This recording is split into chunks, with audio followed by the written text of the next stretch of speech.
ಬಂಕಿತ್ತು ಮಕ್ಕಳಕ್ಕೆ ಬೆಳೆ ನಡೆಸೋಕಂದ್ರ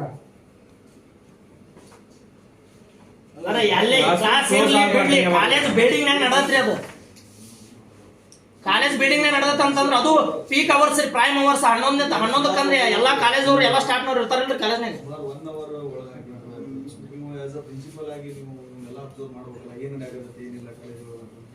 sir as per rules ಎಲ್ಲ CC ಕ್ಯಾಮೆರಾನ watch ಮಾಡ್ತಿರ್ಬೇಕು ಸರ್. ಅದಕ್ಕೆ ಅಂತ ಒಂದು ಡ್ಯೂಟಿ ಆಫೀಸರ್ ಕರೆಸಿ ಪಿಯೂನ್ ಎಲ್ಲ ಅಡ್ಡಾಡ್ತಿರ್ತಾರೆ ಅಥವಾ ಏನಂತ ಅವ್ರಿಗೆ ಬಂದು ಹೇಳಿದ್ರೆ ನಾವು ಅವಾಗ ಅವ್ರನ್ನ ಕರೆಸಿ ಹೇಳ್ತಿದ್ವ.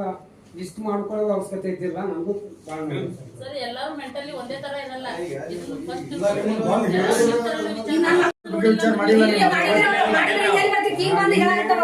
ನನಗೆ ಸಂಜೆನಾಗ ಉಳಿತ್ ಸರ್ ಹೇಳ್ಯಾರ. ಈಗ ಮುಂಜಾನೆ 8 ಬಂದಿರಲ್ರಿ DVR ನಂಬರ್ ಮೇಡಮ್ ಅವ್ರಿಗೆ ನೆನಪಿಲ್ಲ.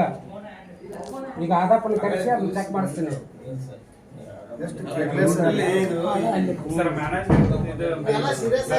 ಸರ್ ಮ್ಯಾನೇಜ್ಮೆಂಟ್ ಮೇನ್ ಕ್ಲಿಯರ್ ಇದಿರ್ಬೇಕು ಸರ್. ಬೇರೆ ಏನಿಲ್ಲ.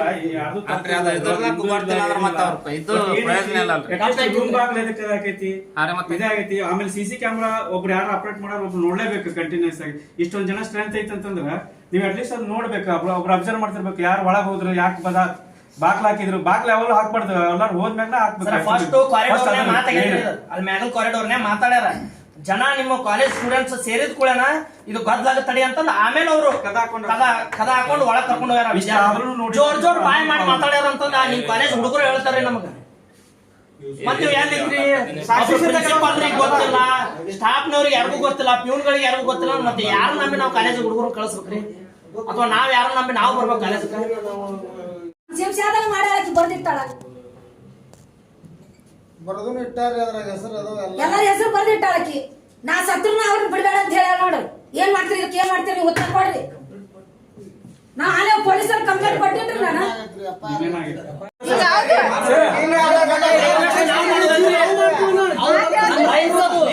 ನಮ್ ರೈಟ್ ಅದು ಅವ್ರು ಮಾಡ್ಲೇಬೇಕದನ್ನ. ರಿಕ್ವೆಸ್ಟ್ ಮಾಡೋದಾಗ ಏನಿಲ್ರಿ ಇದ್ರಾಗ.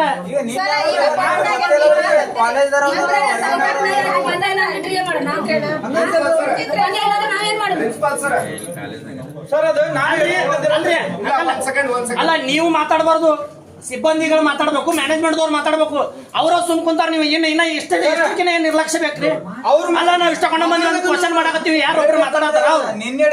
ಪ್ರಿನ್ಸಿಪಾಲ್ ನೀವು ಇನ್ನು ಮೇಲಿಂದ ಬ್ಲಾಕಿಗೆ ಒಬ್ಬನ ಸೂಪರ್ವೈಸರ್ನ ಪ್ಯೂನ್ ಅಂತ ಇಟ್ಕೊಡ್ರಿ.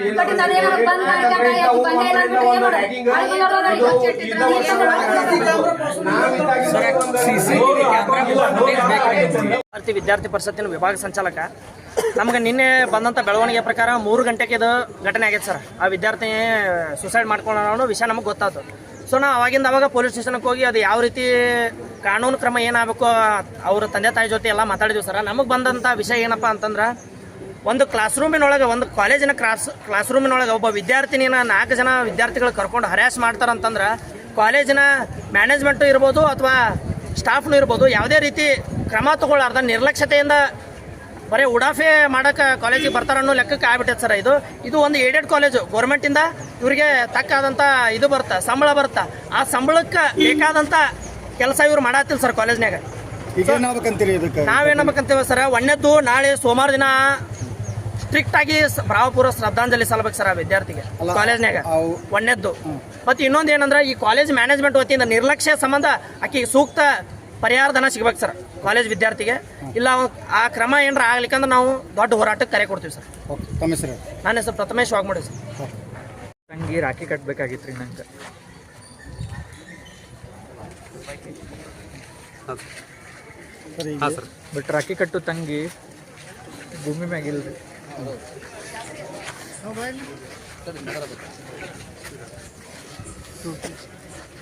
ಏನಂತ ಹೇಳಿದ್ರು, ಏನಂತ ಆಯಿತು, ಏನಂತ ಸರ್ ಮಾತಾಡೋಕ್ಕಾಗ ಸರ್. ಯಾಕಂದ್ರೆ ಆ ವಿದ್ಯಾರ್ಥಿನಿ ನಮ್ಮ ಕಾಲೇಜಿಗೆ ಒಂದು ಆಸ್ತಿ ಆಗಿದ್ದಿಲ್ಲ ಅಂದ್ರೂ ತಪ್ಪಲ್ಲ. ಯಾಕಂದ್ರೆ ಎಲ್ಲ ಪ್ರೊಫೆಸರ್ಗಳು ಹೇಳಿದ್ರು, ಭಾಳ ಇಂಟೆಲಿಜೆಂಟ್ ಹುಡುಗಿದ್ಲಕ್ಕಿ, ರ್ಯಾಂಕ್ ಬರುವಂಥ ಒಂದು ಸಂಭವ ಇತ್ತು. ಆ ಒಂದು ಏನೋ ಒಂದು ಅಚಾನಕ್ಕಾಗಿ ಆತ್ಮಹತ್ಯೆ ಮಾಡಿಕೊಂಡದ್ದು ನಮಗೆಲ್ಲರಿಗೂ ವಿಷಾದ ಆಗೈತಿ. ಅವತ್ತು ನಾವು ಇವತ್ತು ಮುಂಜಾನೆ ಎಲ್ಲರನ್ನೂ ನಾವು ಸರ್ ನಾವು ಎಲ್ಲ ವಿಚಾರ ಮಾಡಿ ಎಷ್ಟೊತ್ತಿಗಾತು ಎಷ್ಟೊತ್ತಿಗೆ ಹೋದ್ರು ಅಂತಕ್ಕಂಥದ್ದು ನಾವೆಲ್ಲ ಇಲ್ಲಿ ಪೂರ್ತಿಯಾಗಿ ವಿಚಾರ ಮಾಡಿದ್ವಿ. ಮಾಡಿದಾಗ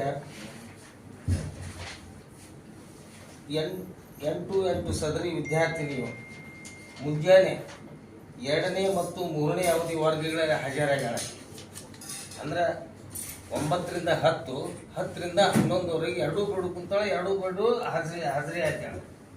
ಆ ನಂತರ ಮುಂಜಾನೆ 11ರಿಂದ 11:30 ಗಂಟೆಯೊಳಗೆ ಟೀ ಟೈಮ್ ಸ್ವಲ್ಪ ನಮ್ಮ ಬ್ರೇಕ್ ಇರ್ತದೆ. ಆ ಟೈಮ್ದೊಳಗೆ ಅಲ್ಲಿ ಅಷ್ಟು ಹುಡುಗರು ಕೂಡುದಂಥ ವಿಷಯ ಗುರ್ತಾದ ನಮಗೆ. ಆ ಒಳಗೆ ಸಹಪಾಠಿಗಳೊಂದಿಗೆ ವರ್ಗದ ಕೂಡಲೇ ಮಾತಾಡ್ತಾ ಕೂತು ತಿಳಿದು ಬಂತು.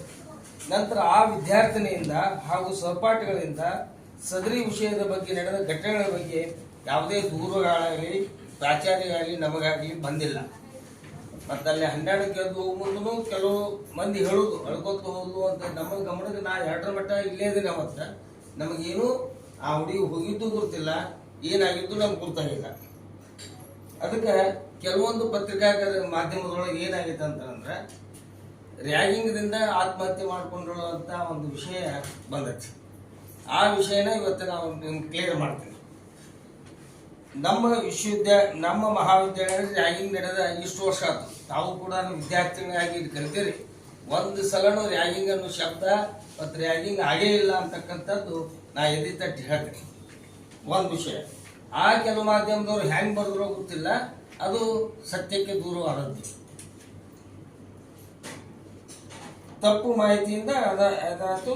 ಇದು ಸತ್ಯಕ್ಕೆ ದೂರವಾದ ಈ ವರದಿಯನ್ನು ತಮ್ಮ ಗಮನಕ್ಕೆ ತರಬಯಸುತ್ತಾರೆ. ತಾವುಗಳು ಈ ಪತ್ರಿಕೆಯಲ್ಲಿ ರ್ಯಾಗಿಂಗ್ ಬಗ್ಗೆ ಅಪಪ್ರಚಾರ ಇದ್ದಂಥ ಸುದ್ದಿಯನ್ನ ಬಿಟ್ಟು ಅದನ್ನ ನಮಗೆ ಕ್ಲಿಯರ್ ಮಾಡಬೇಕಾಗೈತೆ ಅಂತ ವಿನಂತಿ. ಎಲ್ಲ ಪತ್ರಿಕಾ ಹೆಸರು ಎಲ್ಲ ಮೀಡಿಯಾದೊಳಗೆ ಬಂದಿ ಸರ್. ಅದು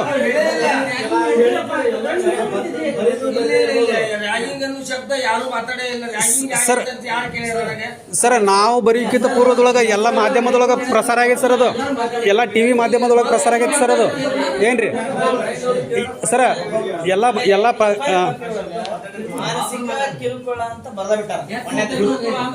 ರ್ಯಾಗಿಂಗ್ ಅಂದ್ರೆ ಕನ್ನಡದ ಅರ್ಥ ಮಾನಸಿಕ ಕಿರುಕುಳ ಅಂತ ನೋಡಿ ನಾನು ಕನ್ಫರ್ಮ್ ಮಾಡಿ ನಾನು ನೋಡಿದೆ.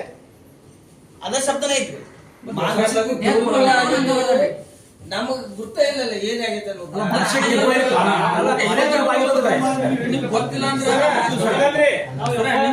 ಬೆಲ್ ಆದ್ಮೇಲೆ ಪೀರಿಯಡ್ ನೆಕ್ಸ್ಟ್ ಪೀರಿಯಡ್ ಚಾಲು ಆಗೈತಿ. ಅದು ಪೊಲಿಟಿಕಲ್ ಸೈನ್ಸ್ ಐತೆ. ಅವಾಗ ಫೈನಲ್ ಅವ್ರಿಗೆ 3rd ಸೆಮ್ದವ್ರಿಗೆ ಹಿಸ್ಟ್ರಿ ಪೀರಿಯಡ್ ಐತೆ. ನಮ್ಮ ಹಾವರ್ಗಿ ಮೇಡಮ್ ಅವರು ಇವರು ಅಲ್ಲಿ ಇದು ಮಾಡೋದು ನೋಡಿ ಏನ್ ಮಾಡ್ಯಾರ, ಹೋಗ್ರ ಅಂತ ಕಳ್ಸ್ಯಾರ. ಇದು ಇಷ್ಟು ನಡೆದಂತದ್ದು. ಇಲ್ಲಿ ಪ್ರಶ್ನೆ ಏನಾಗತ್ತಂದ್ರೆ ವಾಪು ಮಾಡಿ 1 ತಾಸು ನೀನು ಬಂದು ನಾವು ಎಲ್ಲರೂ ಮಾಡಿದ್ಗಳೇನೆ ನಮ್ಗೆ ಆಕ್ಚುಲಿ ಏನಾಗಿತ್ತು ಅದು ಫಿನಿಶ್ ಆಗಿತ್ತು. ಅದು ನಿಮ್ಗೆಲ್ಲ ಗೊತ್ತು. ಆ ಲೀಡರ್ ನಮ್ಮ ಕಡೆ ಇರಂಗಿಲ್ಲ. ನಾವು ಹಿಂಗಾಗಿ ಇವತ್ತು ಮತ್ತೆ ಗುದ್ದಾಡಿಗೆ ಕರೆಸಿ ನಾವು ತಗೊಂಡಿವಿ. ಮತ್ತ ಒಂದು ಸತ್ಯ ಇರ್ಬೇಕಿಲ್ಲ, ಯಾರು ಕೂಡ ಹಾಕಿಲ್ಲ. ಅದನ್ನ ಏನೋ ಡಿಸ್ಕ್ಲೋಸ್ ಮಾಡಿಸೋ ಬಗ್ಗೆ ಆಕೆ ಜಗಳ ಮಾಡೋದು ಬೇಡ, ಇವ್ರು ಬೇರೆ ಕೇಳಬೇಡ ಅಂತೇಳಿ ಡೋರಿನ ಬಾಗಲದ ಇದನ್ನ ಸ್ವತಃ ಆ ವಿದ್ಯಾರ್ಥಿಗಳನ್ನ ಮಾಡಿ ಆಕೆ ಬೋಲ್ಡ್ ಅಲ್ಲ ಯಾರು ಹೇಳಿದ್ರು ಸರ್ ಅದನ್ನು ತಾವು ಹಾಕೊಂಡ್ರಿ ಹಂಗಾಗಿ ಇದು ಯಾಕಂತಂದ್ರೆ ಏನಾಗತ್ತ ಒಂದು ವಿಷಯ ಇದು ವಿಷಾಂತರನೂ ಆಗತ್ತೆ ಏನೋ ಹೇಳಕ್ಕೆ. ಹಾಗಾಗಿ ನೀವು ದಯವಿಟ್ಟು ಬೇಕಾದ್ರೆ ನೀವು ನೋಡ್ರಿ. ಅದನ್ನ ನಿಮ್ಗೆ ಇಲ್ಲಿ ಫುಟೇಜ್ ನೀವು ಒಂದ್ ಕಡೆ ಎಲ್ಲಿ ಡಿಸ್ಪ್ಲೇ ಆಗೋದಿಲ್ಲ ಸರ್. ಎಲ್ಲ ಕಡೆ ಸಿಸಿ ಕ್ಯಾಮೆರಾ ಇದ್ದಿದ್ದು ಒಂದ್ ಕಡೆ ಇದು ಆಗ್ಬಿಡ್ತದ ಡಿಸ್ಪ್ಲೇ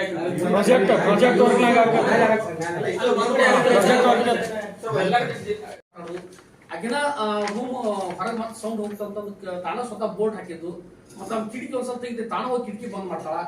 ಇಷ್ಟೆಲ್ಲ ಮಾಡಿ ಆ ಹುಡುಗಿ ಮಾತಾಡೋದ್ಮ್ಯಾಗ ಬಹುಶಃ ಆಕಿ ಲೀಡರ್ಶಿಪ್ನಾಗ ಉಳಿದವ್ರು ಏನಾದ್ರು ಆಗಿರ್ತಕ್ಕಂಥ ಗೆಳೆಯರ ನ್ಯಾಯ ಏನಾದ್ರು ಆಗಿರ್ತಾವಲ್ಲ ಅದನ್ನೆಲ್ಲರೂ ಬಗೆಹರಿಸುವಂತಾದ್ರ ಅಲ್ಲಿ ಕಾಣಿಸ್ತದೆ ನೋಡಿದ್ರ. ಮತ್ತೆ ಆಮೇಲೆ ಆ ಫುಟೇಜ್ ನಾಗ ಇರುವಂತ ಹುಡುಗರು ಏನದಾರಲ್ಲ ಎಲ್ಲಾರು ಆಕಿ ಕ್ಲಾಸ್ಮೇಟ್ ಅದಾರ. ಯಾರು ಸೀನಿಯರ್ಸ್ ಇಲ್ಲ ಏನಿಲ್ಲ ಇರ್ತಿಲ್ಲ. ಹೆಚ್ಚು ಕಮ್ಮಿ ರ್ಯಾಗಿಂಗ್ ನಡೀತೈತಿ. ಸೀನಿಯರ್ಸ್ ಜೂನಿಯರ್ಸ್ ಮಾಡೋದು ರ್ಯಾಗಿಂಗ್ ನಡೀತೈತಿ. ಎಲ್ಲಾ ಕಡೆ ನಡೆದ. ಯಾವಾಗಲೂ ಸೀನಿಯರ್ಸ್ಗೆ ರ್ಯಾಗಿಂಗ್ ಮಾಡಿದ ಉದಾಹರಣೆ ನಾವು ಇವತ್ತಿನ ಮಟ್ಟ ಅಂತ ಯಾವ ಕಾಲೇಜ್ಗೂ ಕೇಳಿಲ್ಲ. ನೀವ್ ಕೇಳಿರಲ್ಲ ನನ್ಗೆ ಗೊತ್ತಿಲ್ಲ. ಯಾವಾಗ ಜೂನಿಯರ್ಸ್ ಸೀನಿಯರ್ಸ್ ಮಾಡುವಂತದ್ದು ರ್ಯಾಗಿಂಗ್ ಇದು. ಎಲ್ಲಾರು ಅದ ಇರ್ತೈತಿ. ಇಲ್ಲಿ ಆಕಿನ ಫೈನಲ್ ಇಯರ್ ಸ್ಟೂಡೆಂಟ್, ಹಿಂಗ ಆಕಿ ರ್ಯಾಗಿಂಗ್ ಮಾಡ್ತಾ ಆಕಿ ರ್ಯಾಗಿಂಗ್ ನಾಗ ಒಳಪಡ್ತಾಳ ಅಂತಕ್ಕಂಥದ್ದು ಸಾಧ್ಯನೇ ಇಲ್ಲ. ಅದ್ ನೋಡಿದ್ರೆ ಸ್ಪಷ್ಟವಾಗಿ ಕಾಣಿಸ್ತದೆ. ಅದಕ್ಕೆ ತಮಗೆ ನಾ ಹೇಳುವುದೇನಂತಂದ್ರ, ಇದು ಏನ್ ಚರ್ಚೆ ಆಗೈತೆ ಅನ್ನುವಂಥದ್ದು ಪೊಲೀಸರು ಅವ್ರ ಏನ್ ಜೊತೆ ಇದ್ದಂತ 8 ಮಂದಿ ಹುಡುಗರು ಕರೆದು ಎನ್ಕ್ವೈರಿ ಮಾಡಿದ್ರ ಅಂತಂದ್ರ ಸತ್ಯ ನಿಜವಾದಂತ ಹೊರಬರ್ತದೆ. ಮತ್ತೆ ಎರಡನೇದು ಇನ್ನಾಗಿರ ನೀವು ಮಾತಾಡುವಾಗ ಮೊದಲು ಅವ್ರು ಹೇಳಿದ್ರು, ಇಲ್ಲ ಫುಟೇಜ್ ಕರಪ್ಟ್ ಮಾಡಕ್ ಸಾಧ್ಯ ಐತಿ ಅಂತಂದು. ಕರಪ್ಟ್ ಮಾಡಿದ್ರು ಸತ್ಯಗ ಫೋರೆನ್ಸಿಕ್ ಒಳಗ ಅದು ಗೊತ್ತಾಗ್ತೈತಿ, ಇದು ಒರಿಜಿನಲ್ ಇದು ಡೂಪ್ಲಿಕೇಟ್ ಗೊತ್ತಾಗುತ್ತೆ. ನಾವು ಪೊಲೀಸರಿಗೆ ಆದ್ರೆ ಕೇಳ್ಯಾರ, ಪೊಲೀಸರಿಗೆ ನಾವು ಫುಟೇಜ್ ಕೊಟ್ಬಿಟ್ಟಿವಿ. ಅವ್ರು ಫೋರೆನ್ಸಿಕ್ ನ ಚೆಕ್ ಮಾಡಿಸ್ಲಿ, ಬೇಕಾದಲ್ಲಿ ಚೆಕ್ ಮಾಡಿಸ್ಲಿ, ಅದ್ ಏನ್ ಅನ್ನುವಂತ ಅದು ಕ್ಲಿಯರ್ ಗೊತ್ತಾಗುತ್ತೆ. ನಾವು ಮಾತ್ರ ಅವತ್ತದು ಓಪನ್ ಮಾಡಕ್ ಬರಲಾರಂತ ಮೂಡ್ ಒಳಗಿತ್ತು, ಅದನ್ನ ತಗಿಸಿ ಎಕ್ಸ್ಪರ್ಟ್ಸ್ ಕೈ ಕೊಟ್ಟು ಅದು ಓಪನ್ ಮಾಡುವಂತ ಯಾವ್ದು ಆಪ್ ನಾಗ ಓಪನ್ ಹಾಕುವಂತ ಆಪ್ ಹಾಕಿ ಓಪನ್ ಮಾಡಿ ಕೊಟ್ರ. ಹಿಂಗಾಗಿ ಅದು ನಮ್ಮ ಕಡೆ ಐತಿ. ಅದನ್ನ ನಿಮ್ಗೆ ಒಂದ್ಸಲ ಕ್ಲಿಯರ್ ಆಗಿ ಎಲ್ಲರಿಗೂ ತೋರಿಸ್ತೀನಿ. ನಿಮ್ಗೆ ಮ್ಯಾಕ್ಸಿಮಮ್ ಅದನ್ನ ನೋಡಿದ್ರಂದ್ರ ನಿಮ್ಗ ಗೊತ್ತಾಗ್ತೈತಿ. ನಾವು ಭಾಳ ಹೇಳೋದು ಬೇಕಾಗಿಲ್ಲ. ಅದಕ್ಕೊಂದ್ಸಲ ನೋಡ್ರಿ, ಸಮಾಧಾನವಾಗಿ ಕುತ್ಕೊಂಡು ಅದ್ರ ಬಗ್ಗೆ ನೀವು ಥಿಂಕ್ ಮಾಡಿ ಏನಾಗಿರ್ಬೋದು, ಏನಿಲ್ಲ ರ್ಯಾಗಿಂಗ್ ಅಲ್ಲ, ನೀವು ತಪ್ಪು ಪೇಪರ್ ಮ್ಯಾಗ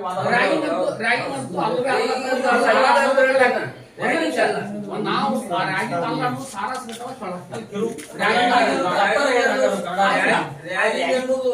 ರ್ಯಾಗಿಂಗ್ ಆಗಿಲ್ಲ. ನೀವು ಬರೀ ರ್ಯಾಗಿಂಗ್ ಅನ್ನ ಶಬ್ದ ಅರ್ಥ ಮಾಡ್ಕೋಬೇಡ್ರಿ, ಅದು ಕ್ರಿಯೆ ಏನ್ ನಡೀತಿದೆ ಅರ್ಥ ಮಾಡ್ಕೊಡ್ರಿ. ಯಾರಿಗೆ ಮಾಡ್ತಿದ್ರು ರ್ಯಾಗಿಂಗು? ಅದು ಕ್ರಿಯೆ ಅರ್ಥ ಮಾಡ್ಕೊಡ್ರಿ.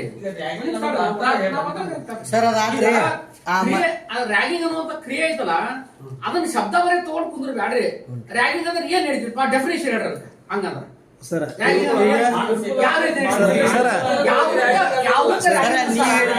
ಅಲ್ರಿ ಸರ್ ಬರೇ ನೀವು ಇದ್ರದ್ದು ಡಿಕ್ಷನರಿ ಇಲ್ಲಿ ಮಟ್ಟ ಕರೆಕ್ಟ್ ರೀ. ಇಲ್ಲಿ ಮಟ್ಟ ಕಾಲೇಜ್ಗಳು ರ್ಯಾಗಿಂಗ್ ನಡೆದಾವಲ್ಲ, ಅದರದ ಡೆಫಿನೇಷನ್ ಹೇಳ್ರಿ. ಜೂನಿಯರ್ಸ್ ಮಾಡ್ತಾರ ಅದು ರ್ಯಾಗಿಂಗ್. ಸರ್ ಈ ವಿಷಯ ಏನಾಗೈತೆ ಗೊತ್ತೇನ್ರಿ, ಈಗ ರ್ಯಾಗಿಂಗ್ ಅನ್ನೋ ಪದ ನಾವು ಹಿಂದಿಂದ ನೋಡ್ಕೊಂಡ್ ಬಂದಾಗ ನನಗ ಫೋನ್ ಹಚ್ತಾರ, ಮಾಮ ಹಿಂಗ್ ನಡೆಯಾಕತೈತಿ ಬಾ ಅಂತ. ನಾನು ಹೋಗ್ತೀನಿ. ಹುಡುಗರು 1-2 ಸಲ ಭಯ ಮಾಡೇನು ಬಂದಿನ್ರಿ ನಾನು. ಇದು ಮಾತ್ರ ಸ್ಟ್ರಿಕ್ಟ್ ಆಗಬೇಕು ನೋಡಿ ಸರ್. ಅದ್ರದ್ದು ಹಿಂದಿನ ದಿನ ನೋಡ್ರಿ 20 ನಿಮಿಷ ಮತ್ ಪ್ಲಸ್ ರಾಖಿ ತರುವುದು 4 ನಿಮಿಷ ಎಕ್ಸ್ಟ್ರಾ ಮಾತಾಡಿ. ರಾಖಿ ತರಕಂತ ಹೋಗಿದ್ವಿ, ಅದನ್ನ ಹಿಂಗ್ ರಾಖಿ ತಗೊಂಡು ಹಿಂಗ್ ಬೆಳಿ ಹಾಕಿ ಅದನ್ನ ಮಾಮಕಾಯಿ ಕೊಟ್ಟು ಕಳಿಸ್ತೀವಿ. 44 ಸೆಕೆಂಡ್, ಆಮೇಲೆ ಜಸ್ಟ್ 4 ನಿಮಿಷ 20 ನಿಮಿಷ ಅವತ್ತ ಮಾತಾಡಲ್ಲ.